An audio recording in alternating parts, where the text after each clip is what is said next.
सावरकर की तस्वीर लगाने को लेकर हंगामा हुआ है। कांग्रेस विधायकों का विधानसभा के बाहर हंगामा। सावरकर माने तत्व, सावरकर माने तर्क, सावरकर माने तीर, सावरकर माने तलवार। गांधी हमारे हैं, सावरकर आपके। क्या इसमें कोई गलत बात कही मैंने? क्या सावरकर आपके नहीं है? क्या आपने उनको उठा के फेंक दिया? 26 साल से भी ज्यादा जेल में सजा काटने के बाद भी क्यों आज भी देश में कुछ लोग सावरकर को गद्दार मानते हैं। एमके गांधी से भी पहले आजादी की लड़ाई लड़ने वाला एक साहसी कैसे इतिहास के पन्नों में छुकर रह गया? ऐसा क्या था वीर सावरकर की आइडियोलॉजी में जो उनके आइडियोलॉजी को भड़काऊ माना जाता है आज की डेट में भी? कैसे लंदन में बैठे बैठे एक युवक ने पूरे ब्रिटिश साम्राज्य की नींव हिला दी थी? और सबसे बड़ा प्रश्न जो यहाँ पे उठता है, क्या असलियत में इंडिया 35 साल पहले ब्रिटिश इंडिया से आजाद हो सकता था? री इनकार्नेशन में ना मानते हुए भी क्यों ब्रिटिशर्स ने वीर सावरकर को 2 जन्म की सजा दे दी? ऐसा क्या करा वीर सावरकर ने अपनी लाइफ में जो कर्नाटका लेजिस्लेटिव असेंबली में उनका लाइफ साइज पोस्टर लगाने के बाद वहां के पॉलिटिशियंस ने प्रोटेस्ट करे? कैसे एक राइटर और एक लॉयर ने 50 साल की काले पानी की सजा भुगती? तो जी हाँ दोस्तों, आज के इस वीडियो में जानेंगे कैसे विनायक दामोदर सावरकर बने वीर सावरकर।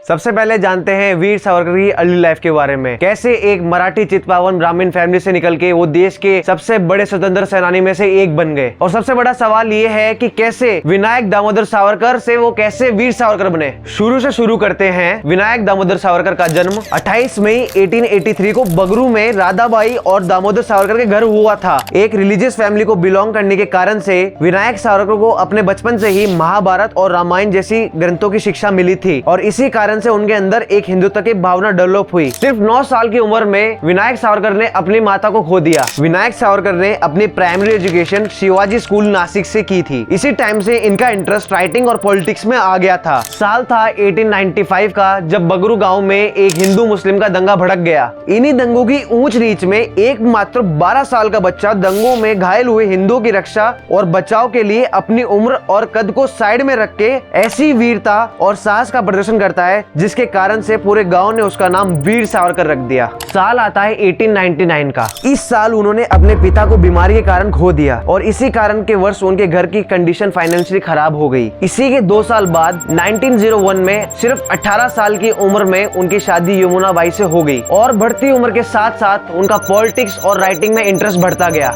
मगर खराब फाइनेंशियल कंडीशन की वजह से वो अपने इस इंटरेस्ट को एजुकेशन में कन्वर्ट नहीं कर पा रहे थे। इसी टाइम यमुना बाई और उनके फादर ने उनको बैक हैंड किया ताकि वो अपने एजुकेशन कंप्लीट कर सके और उन्होंने एडमिशन लिया फर्ग्यूसन कॉलेज पुणे में। कॉलेज में आते ही 1 साल बाद सावरकर जी ने अपने बड़े भाई गणेश सावरकर के साथ मिलकर, जिन्हें हम बाबा राव के नाम से भी जानते हैं, उनके साथ मिलकर मित्र मेला चालू किया। ये एक सीक्रेट सोसाइटी था। 1906 में जाके इसका नाम अभिनव भारत सोसाइटी हो गया। बाबा राव अपने आप में ही एक बहुत बड़े रेवोल्यूशनरी थे और इनके बारे में हम वीडियो में आगे चलते हुए आपको बताएंगे। वीर सावरकर जी ने अपने पढ़ाई के साथ साथ कुछ ऐसे मूवमेंट्स में हिस्सा लिए फ्रीडम के लिए जिसके कारण से वो बहुत फेमस हो गए। अब साल आता है 1906। फर्ग्यूसन कॉलेज में उनकी अभिनव भारत सोसाइटी ने फॉरेन कपड़ों को जलाकर बोनफायर का एक प्लान किया जिसमें उनके गुरु और रोल मॉडल बाल गंगाधर तिलक भी शामिल हुए। मगर इसी हरकत की वजह से वीर सावरकर जी को फर्ग्यूसन कॉलेज से एक्सपेल कर दिया गया। इसी टाइम वीर सावरकर की जिंदगी में एंट्री होती है श्याम जी कृष्ण वर्मा की, जिन्होंने उनको स्पॉन्सर किया लीगल नॉलेज हासिल करने के लिए लंदन से। तब जाके उन्होंने एडमिशन लिया ग्रेस लॉ कॉलेज लंदन में। फिर जाके 3 जुलाई 1906 में उन्होंने कदम रखा लंदन में। बट 7 समुंदर पार भी सावरकर देश की आजादी के लिए सोचते थे। बट डे बाय डे उनका पॉलिटिकल इंटरेस्ट बढ़ता ही जा रहा था। लंदन आते ही सावरकर ने इंडिया हाउस में शरण ले ली। यहाँ पे मैं आपको ये बात बताना चाहूंगा कि इंडिया हाउस को फाउंड करने वाला और कोई नहीं, श्याम जी कृष्ण वर्मा थे। हाँ जी, ये वही थे जिन्होंने स्कॉलरशिप प्रोवाइड करी थी सावरकर को लीगल डिग्री के लिए। इंडिया हाउस एक तरह से घर से दूर इंडियंस के लिए घर की तरह था। इंडिया हाउस में मोस्टली पॉलिटिकल थॉट्स शेयर करे जाते थे एंड मोस्ट इम्पोर्टेंटली इंडिया की आजादी की बात वहाँ पे हर बार होती थी। यहाँ तक कि सावरकर ने लंदन में अपने पैर जमाना चालू कर दिया था और अपने थॉट्स को भी स्प्रेड करना चालू कर दिया था। इसी सोच को और इंडियंस में स्प्रेड करने के लिए सावरकर ने लंदन में एक सोसाइटी एस्टेब्लिश करी जिसका नाम फ्री इंडिया सोसाइटी था। मोस्ट इम्पोर्टेंटली यहाँ पे यही बात होती थी कि इंडिया को जल्द से जल्द आजाद कैसे करा जाए। सावरकर की आंखों में बढ़ता देश की आजादी का जुनून इस हद तक बढ़ गया था कि उन्होंने 10 मई 1909 में एक किताब लिख डाली जिसका नाम 1857 the first war of independence था, जो कि पब्लिश होते ही बैन कर दी गई ब्रिटिशर्स द्वारा। यहाँ पर मैं आपको एक इंपॉर्टेंट बात बताना चाहूंगा कि जैसे बाल गंगाधर तिलक इंस्पिरेशन थे वीर सावरकर की, वैसे ही वीर सावरकर की ये किताब इंस्पिरेशन बनी अनेकों लोगों की, जिसमें सबसे प्रमुख नाम थे भगत सिंह और सुभाष चंद्र बोस। सावरकर का बढ़ती आजादी का जुनून इस हद तक पहुंच गया था कि सावरकर ने किसी तरह जुगाड़ लगाकर 20 ब्राउनिंग पिस्टल्स और एक बॉम्ब मैनुअल इलीगली लंदन से इंडिया भेज दी, और आगे जाके ये 20 ब्राउनिंग पिस्टल्स और बॉम्ब मैनुअल कारण बनते हैं सावरकर के लंदन में गिरफ्तारी के। इस कहानी को एक बार साइड में रखते हैं और जानते हैं एक ऐसे वीर स्वतंत्रता सेनानी के बारे में जिन्होंने अपने प्राण देश के लिए न्यौछावर करते समय खुद के बारे में एक सेकंड के लिए भी नहीं सोचा। जानते हैं वीर सावरकर की कहानी के उस पहलू के बारे में जिसे हम मदन लाल ढींगरा के नाम से भी जानते हैं। इंडिया हाउस के थ्रू मदन लाल ढींगरा और वीर सावरकर की मुलाकात होती है। मदन लाल ढींगरा बहुत ज्यादा इंस्पायर और मोटिवेटेड हो जाते हैं वीर सावरकर की आइडियोलॉजी से। धीरे धीरे दोनों में दोस्ती बढ़ती ही गई और भाईचारा बढ़ता गया, और 1 जुलाई 1909 को पूरी दुनिया ने मदन लाल ढींगरा की वीरता का शोर सुना जब उन्होंने secretary of state of India के एडवाइजर कर्जन वाइली को शूट कर दिया इंपीरियल इंस्टीट्यूट ऑफ लंदन में। दुख की बात यह है कि मदन लाल ढींगरा को फांसी की सजा सुनाई जाती है और 17 अगस्त 1909 को मदन लाल ढींगरा को फांसी हो जाती है। 1909 में ही वीर सावरकर के भाई गणेश सावरकर को, जिन्हें हम बाबा राव सावरकर भी बोलते हैं, उन्हें वायलेंस के चार्ज के अंडर अरेस्ट कर लिया जाता है ब्रिटिशर्स द्वारा।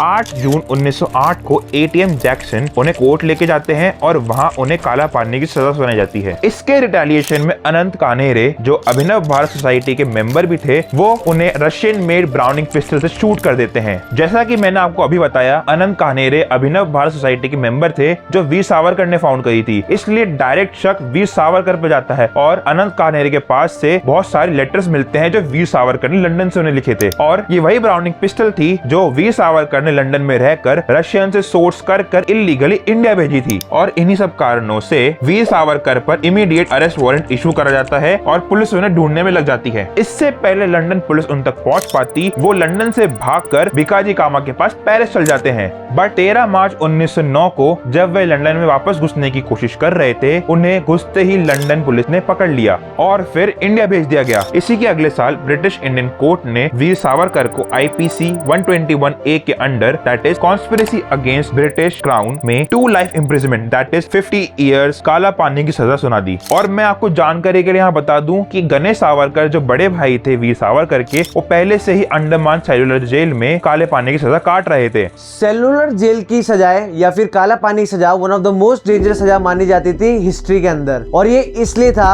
क्योंकि वहाँ पे जो भेदभाव का माहौल चला करता था पठान द्वारा। वो ऐसे है कि जेल में घुसते ही हिंदुओं की जनेऊ तोड़ी जाती थी, बट सिख भाइयों के केश और मुसलमानों को दाढ़ी रखना अलाउड था। वीर सावरकर को सॉलिटरी कन्फाइनमेंट में रखा जाता था, जहाँ पे वो एक अलग से ही सेल में कैद करे जाते थे, और इन्हें सुबह 6 बजे से लेकर रात 10 बजे तक नारियल की छाल से रस्सी बनाए जाने का काम दिया जाता था। और इसी काम को करते करते उनके हाथ इतने छिल जाते थे कि छालों के कारण उनके अंगुलियों से खून आते थे, जो कि रस्सी के साथ गटे जाते थे। खाने पीने के नाम पे कच्चे पक्के चावल और सब्जी या दाल दी जाती थी, जिसमें भी कीट या कीड़े मकोड़ों के अंग टूटे हुए मिलते थे। रस्सी बनाने के काम के बाद ही 3-4 महीने बाद उनकी ड्यूटी चेंज कर दी और उनको कोलू चलाने की ड्यूटी मिली। कड़कती तपती धूप में कोलू चलवाया जाता था, जिसमें भी रुकते ही पठान जेलर उनको कोड़े मारते थे। और अगर इतनी ही सजा उनके लिए काफी नहीं थी वहाँ के प्रिजनर्स के लिए, तो वहाँ के पठान जेलर उन लोगों को काफिर कह के टॉर्चर किया करते थे और सारे हिंदू प्रिजनर को फोर्स करते थे कि गौ मांस खाकर इस्लाम कबूले। मगर वीर सावरकर जी ने जेल में भी अपना काम नहीं छोड़ा और जो भी हिंदू को कन्वर्ट किया था इस्लाम में, उन लोगों को तुलसी खिलाकर और गीता के श्लोक पढ़कर उनकी शुद्धिकरण करते। इसी जेल टाइम में बिना किसी पेन या बुक के भी वीर सावरकर जी ने 7000 से भी ज्यादा भारत माता के लिए कविता लिखी और इनको मेमोराइज भी किया। बैरिस्टर होने के नाते वीर सावरकर जी के पास में लॉ की पूरी नॉलेज थी और इसी को उन्होंने अप्लाई किया और 7 पिटीशन फाइल करी उनको आजाद करने की, ताकि वो आजाद होकर देश की लड़ाई में जुड़ सके आजादी के लिए। मगर ब्रिटिशर्स ये अच्छे से जानते थे और उन्होंने उनको आजाद नहीं किया। 1921 में ब्रिटिश कोर्ट के पिटीशन के द्वारा सेलुलर जेल को बंद किए जाने का ऑर्डर पास हुआ और इसी के बाद गणेश सावरकर और वीर सावरकर का ट्रांसफर हुआ रत्नागिरी जेल में। Total of 26 years in prison, 10 साल काला पानी में और उसके बाद में 16 साल रत्नागिरी के जेल में। ये 26 साल कम अमाउंट नहीं है प्रेजेंट टाइम का, फिर भी कुछ लोग इनको डरपोक बोल देते हैं। आखिर क्यों नेहरू को डरपोक नहीं बोला जाता? उन्होंने 9 साल की सजा में से 7 साल सजा तो हाउस अरेस्ट के लग्जरी स्टे में निकाली थी, और एक बार जब उनको कड़ी सजा मिली थी 2 साल की, तो उसमें भी वो 2 हफ्ते में इतना तंग आ गए नॉर्मल जेल के अंदर कि उन्होंने मोतीलाल नेहरू को रिक्वेस्ट की कि उनके आजादी के लिए लेटर लिखे, और इसी पिटीशन को उन्होंने साइन किया और ब्रिटिश लोगों से माफी मांगी आजादी के लिए। 1937 आते आते तक वीर सावरकर जी को जेल से छोड़ दिया गया। वो जेल से बाहर निकले और वापस से आजादी के कार्य में जुट गए, लेकिन इस बार उनका कारण दूसरा था, लोगों को मोटिवेट करने का। इस बार उन्होंने अपने मोटिवेशन स्पीचेस में हिंदुत्व का प्रचार रखा, और उन्होंने अपने जेल टाइम से ये सीखा कि जितनी भी मुस्लिम कम्युनिटी है वो गजवाए हिंद का नारा लगाती है, वो गजवाए हिंद चाहती है, इसीलिए वो जोड़ के लाए अखंड भारत का अभियान। आप सोच रहे होंगे कि गजवाए हिंद है क्या? तो ये हुआ था खलीफात मूवमेंट से। ये खलीफात मूवमेंट वही है जो गांधी जी आके उसको खलीफा मूवमेंट बनाए। ये खलीफा मूवमेंट में हुआ ये था कि वर्ल्ड वॉर 1 के टाइम में जब भी टर्किश के ओटोमन राजा को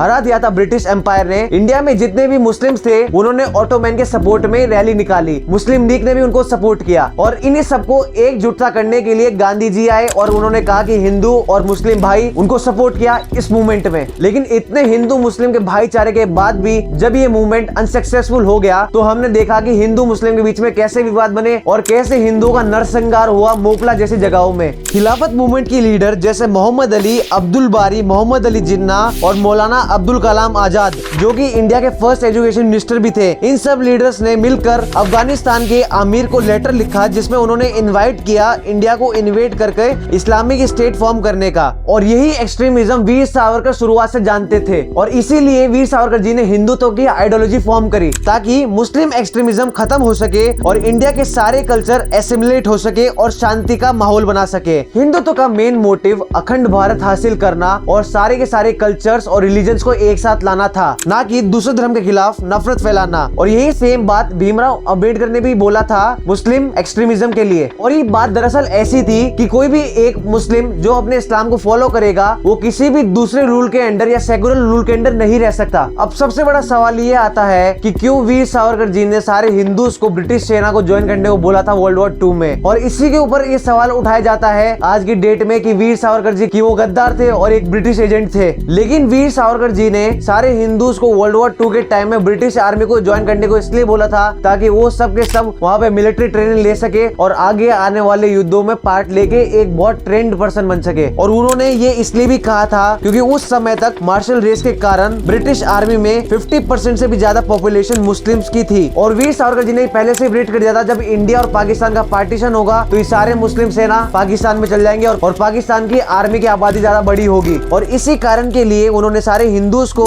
मोटिवेट किया था आर्मी ज्वाइन करके ट्रेनिंग लेने के लिए। और इसी वीर सावरकर जी की बात से सुभाष चंद्र बोस और भीमराव अंबेडकर जैसे लोग भी अग्री करते थे। मगर गांधी और नेहरू जैसे लीडर्स उसी टाइम पे कहते थे कि इंडिया को आजादी के बाद किसी भी आर्मी की जरूरत नहीं पड़ेगी और वो पॉलिटिकली सारे के सारे सोल्यूशन निकाल लेंगे। लेकिन इसी आर्मी की नीड हमें इंडिया को आजाद होते ही अगले साल 1947 से 48 में दिखी जब पाकिस्तान ने इंडिया पे अटैक कर दिया और कश्मीर को छीनने की कोशिश करी। ये तो हिंदूज ने बात मारकर इंडियन आर्मी में भर्ती ली और वहां से ट्रेनिंग ली। इंडिया की भी आर्मी बहुत डेवलप थी और इसी कारण से इंडिया ने जीत हासिल करी पाकिस्तान के ऊपर। सावरकर जी पे ब्रिटिश एजेंट, गद्दारी और पता नहीं कैसे कैसे नाम लगाए गए, लेकिन किसी ने भी उनकी फैमिली हिस्ट्री नहीं देखी। कैसे उनके बड़े भाई गणेश सावरकर जिन्होंने उनके साथ में 25 से ज्यादा साल जेल में निकाले, और कैसे उनकी वाइफ यमुना बाई ने घर घर धक्के खाए जब वीर सावरकर जी जेल में थे। इवन वीर सावरकर जी के छोटे भाई नारायण राव सावरकर जो पहले इंडिया के आदमी थे जिनकी मॉब लिंचिंग से डेथ हुई थी। मगर आज की पॉलिटिकल पार्टी ये सब कुछ भूल जाती है और अपने पॉलिटिक्स के चक्कर में इनको पूरे से इग्नोर करती है। हिस्ट्री में चेंज हुए पत्रों को आज भी चेंज नहीं किया जा रहा और आज भी हम देखते हैं कि वीर सावरकर जैसे लोगों पे जब मूवी बनती है तो उनको प्रोपोगंडा फिल्म बताते हैं। मगर हमने ऐसे लोगों की हिस्ट्री कभी हमारी किताब में पढ़ी नहीं तो वो हमें प्रोपोगंडा लगती है। अंत में मैं 2 लाइन यही बोलना चाहूंगा कि कपड़े के अंदर गुलाब का फूल लगाना बहुत आसान है, मगर उसी गुलाब के फूल को कांटों से निकालना बहुत मुश्किल है। और यही कठिन काम हमने वीर सावरकर जैसे फ्रीडम फाइटर्स के द्वारा करते देखा गया। Thank you for watching this video guys. We hope you like this video. Don't forget to comment your opinions about Veer Savarkar in the comment box and don't forget to subscribe the channel and follow us on Instagram @Nityam Nilay. जब तक लिए जय श्री राम।